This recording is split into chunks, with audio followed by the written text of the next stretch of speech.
But when I was talking about unity, uh, I've been reflecting on that, but I was reflecting in terms of our relationships, that when in any relationship, could be husband and wife, friend, mother, daughter, whomever, when there's division, that's when the infiltration of bad things can happen. You know, Mhm. Dr. Ed Savoso, he talks about that the presence of evil over a city is directly proportionate to the divisions in the community of faith. And but that's a principle that applies to each one of us, that the more division we have in our lives, the more the presence of evil, Yeah. you know. And I even think that applies to the voices. Like the more division we have in terms of the voices and they're not somewhat integrated, the more the presence of evil is on the inside. It certainly applies to a couple. And unity can only be established not through agreement, but through honor.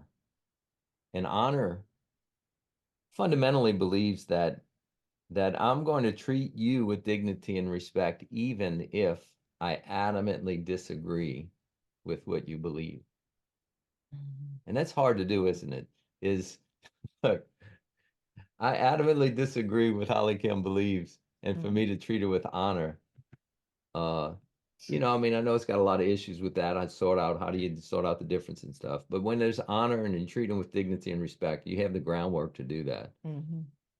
And so, like example, Catholics and Protestants will never create unity by agreeing to the same doctrine.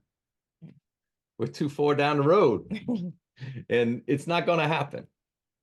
But it can be established if there's honor, if there's treating the valuing another person more than the ideas that they express. Right. And so, if we treat each other with honor, it creates unity, and then certainly that could lead to peace. And the thing that I wanted to say about unity as an introduction is that sometimes as a couple or in a relationship, if we have a problem, sometimes we try to solve the problem before we create unity. Oh, that's good. And it makes it really hard to solve the problem. So if Holly Kim and I are having a difficulty on some particular issue, um, and it's caused tension between us, if I come back and try to address the tension, I mean, address the problem without addressing the tension, then we're both still in defensive mode and we're not going to do well sorting it out because we're still defended. We're still defended. We still have our gloves on. All right, we're on separate teams. And you don't sit down and have a pleasant meal with someone that has gloves on, boxing gloves, right? So yeah, we're on separate teams. We're on separate teams.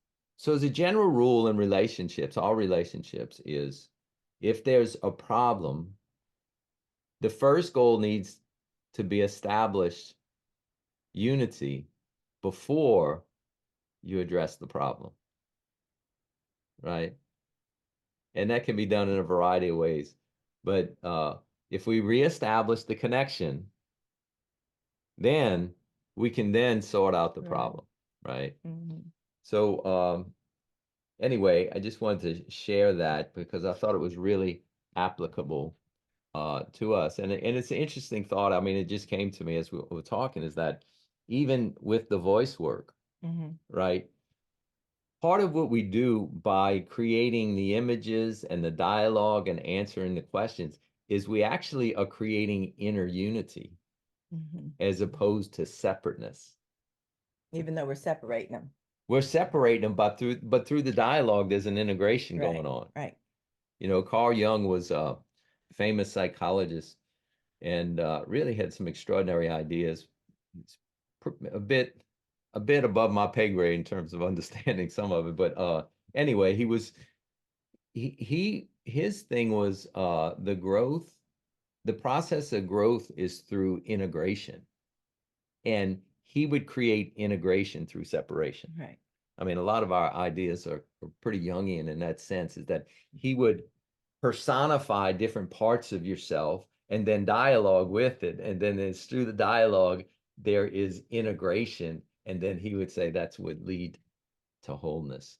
So it even has this inner dynamic of unity and division that is an interesting thing. Like, for example, you might have someone that is very rageful, and it's a very different personality than who they normally are. But that's an indication, that quick switch is an indication is that there's a deep division on the inside. Mhm. And pops from one to another, but they're not integrated like that.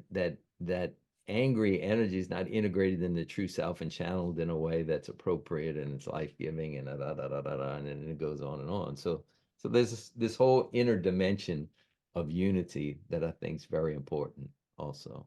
Mhm. Yeah. Hey, thank you for watching this teaching from Transform You. I hope it's been beneficial for you. If you're interested in our program, Transform You, our online intensive coaching program, click on the link below, book a call with us, and we can see if this is the right program for you.